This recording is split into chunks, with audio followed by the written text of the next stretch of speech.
Okay, so you guys sent us a ton of info on this book that the CIA kept classified for 50 years. Yeah. And we want to know why. Right. So that's what we're diving into today. Exactly. It's called Adam and Eve Story. Yeah. Written by Chan Thomas back in 1965. So this book lays out this pretty terrifying doomsday scenario. Right. And it's fascinating how it even got on the CIA's radar. Yeah, because it's not like some fringe pamphlet. Right. Like this was published and everything. Yeah, it was a real book. And it paints this very vivid picture of global destruction. Right. All caused by what Thomas calls cyclical pole shifts. So, And the descriptions are intense. oh yeah. He talks about tsunamis towering over skyscrapers, Wow. winds raging at over 1,000 miles per hour, Goodness. and even molten earth erupting and swallowing cities whole. That imagery is wild. Right. Like, what kind of impact did these descriptions have on readers back in the 60s? You know, it's hard to say for sure, but you can imagine the kind of anxieties these descriptions might have stirred up, For sure. especially during the Cold War, Right. you know, when nuclear annihilation was a very real fear. Yeah, absolutely. Yeah. So, and it's interesting that you bring up the Cold War because one of the theories about why the CIA confiscated the book Yeah, is that it challenged the dominant religious beliefs of the time. that's right. You know, the CIA was really influenced by conservative Christian ideology during that period. Right. And Thomas connects biblical events to natural phenomena Mm-hmm. and seemingly downplays the role of a Christian God. Yeah, there are even passages where he puts Jesus on par with other deities from different cultures. Exactly. Right. And goes as far as to say that traditional religion would be replaced after these cataclysmic events. Oh wow. So for a Cold War CIA steeped in traditional values, Right. you know, these ideas could have been seen as subversive, Yeah. even dangerous. Basically, the CIA was like, nope, not having that. Yeah, not on our watch. But what's interesting is that they initially couldn't even explain why they confiscated it. Right. It wasn't until much later, after numerous Freedom of Information Act requests, Right. that the book was actually declassified in 2013. Yeah. And even then, Yeah. the released version was heavily redacted, Yeah. Right. with large chunks of the original text missing. So we're still missing a huge chunk of this book. Yeah, a big part of it. What happened to the rest of it? Well, that remains a mystery. Really? No official explanations for those missing pages. Wow. Okay, so before we get too lost in the conspiracy theories, Sure. let's talk about Chan Thomas himself. Okay. Who was this guy? Yeah. Was he some kind of scientist with controversial theories? Right. Or a former CIA agent gone rogue?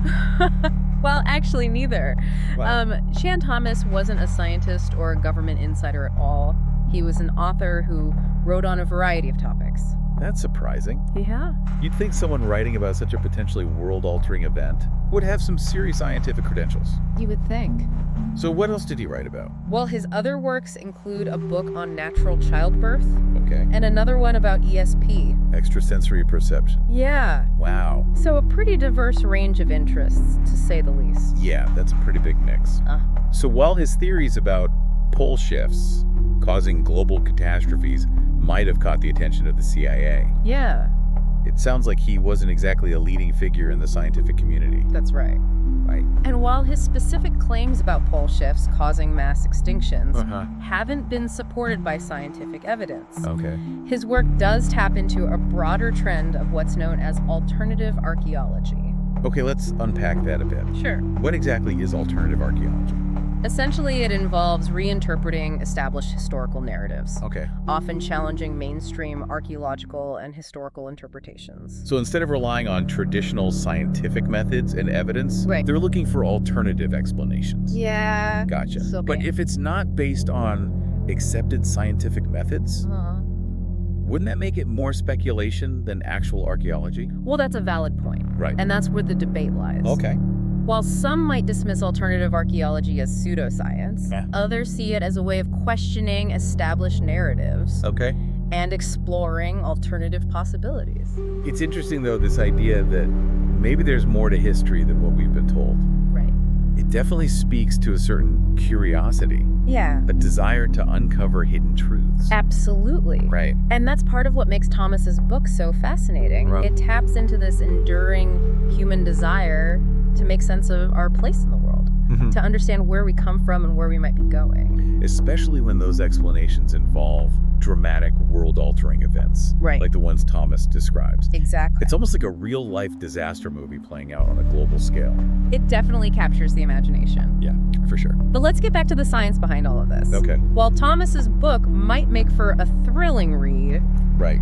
how much of it actually holds up scientifically? Yeah, that's the big question. Right. Are these pole shifts something we should be genuinely worried about? Well, magnetic pole shifts are a real phenomenon. Okay. They have happened multiple times throughout Earth's history. So the idea of a pole shift isn't completely out there? No, it's not. Okay. However, the scientific consensus is that these shifts happen gradually All right. over very long periods, not in a sudden catastrophic way as described by Thomas. So more of a slow drift than a sudden flip. Gotcha.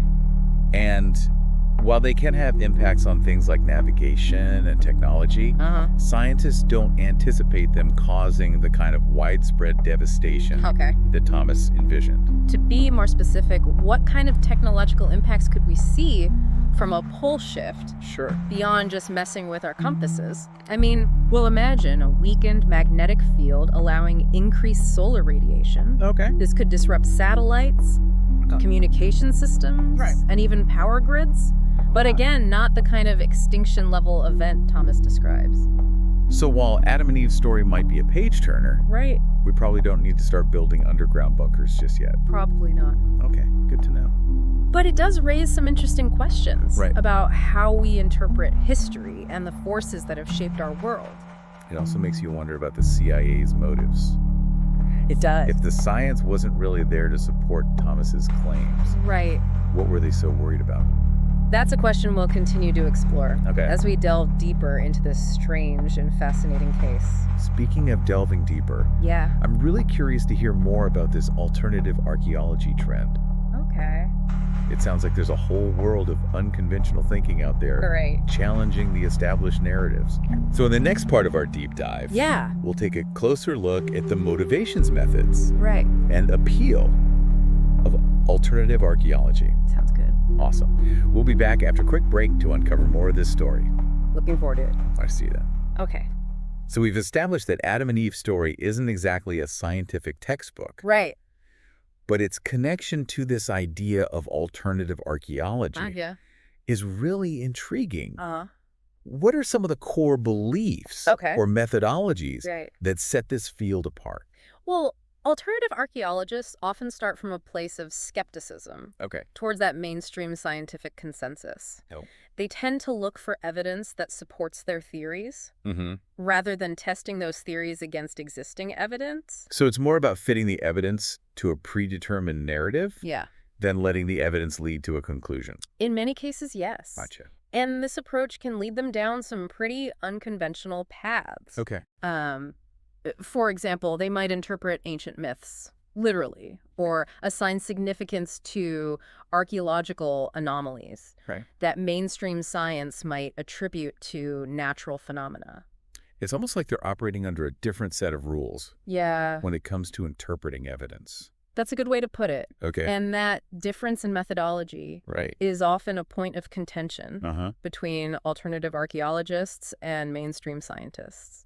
It sounds like there's a lot of room for bias and subjective interpretation There is. in alternative archaeology. And that's one of the main criticisms leveled against it. Without rigorous scientific methods to guide their research. Alternative archaeologists can easily fall into the trap of confirmation bias, only seeing what they want to see. But isn't there something to be said for challenging the status quo? Oh, absolutely. Questioning what we think we know. Right, because after all, many groundbreaking scientific discoveries were once considered fringe ideas. Absolutely. A healthy dose of skepticism is crucial for scientific progress. But it's important to distinguish between skepticism that's grounded in evidence and skepticism that's driven by ideology or personal beliefs. So how can we tell the difference? That's a great question. And I think it starts with understanding the scientific method. At its core, science is about testing hypotheses against observable evidence. A good scientific theory should be falsifiable, meaning that there should be a way to disprove it through experimentation or observation. So if a theory can't be disproven, it's not really scientific. Exactly. And that's where a lot of alternative theories fall short. They often rely on interpretations of evidence that can't be independently verified or tested. Right. Or they might make claims that are so broad or vague that they're impossible to disprove. So it's about looking for specific testable claims and evaluating the evidence that's being presented. Right. Gotcha. And it's also important to be aware of the source of the information. Okay. Who are the people making these claims? Yeah. What are their credentials?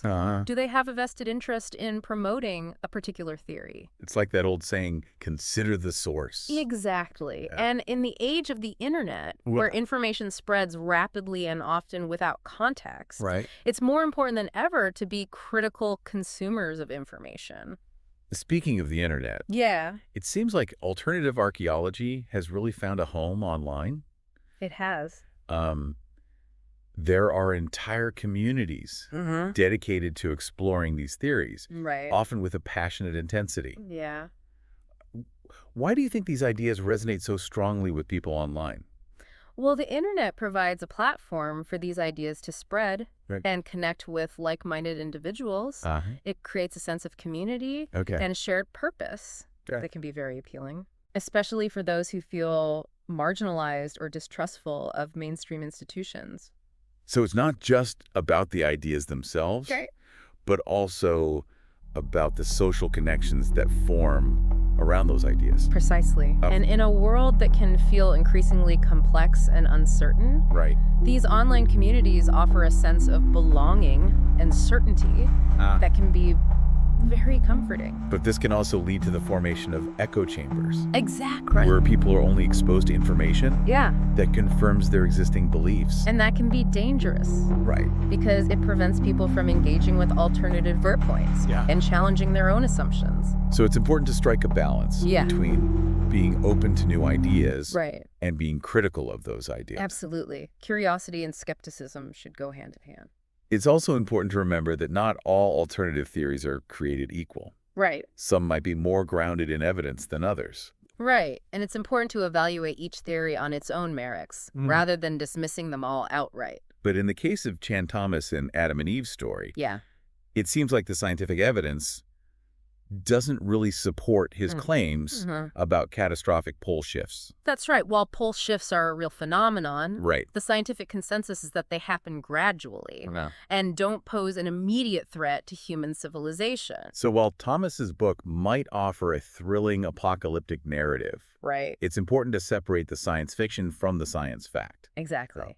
But even though his specific predictions might not hold up scientifically, his work does raise some interesting questions about the forces that shape our planet and the narratives we construct about our past. And it highlights this enduring human fascination with apocalyptic scenarios, this idea that civilization could collapse at any moment. Which brings us back to the question of why the CIA was so interested in this book in the first place. Was it simply the unconventional religious ideas that spooked them? Or was there something more to it? That's a question we'll continue to explore as we delve further into the strange case of Adam and Eve's story. I'm looking forward to it. It's wild to think that Adam and Eve's story was published right in the middle of the Cold War. You know, you have this threat of nuclear annihilation looming.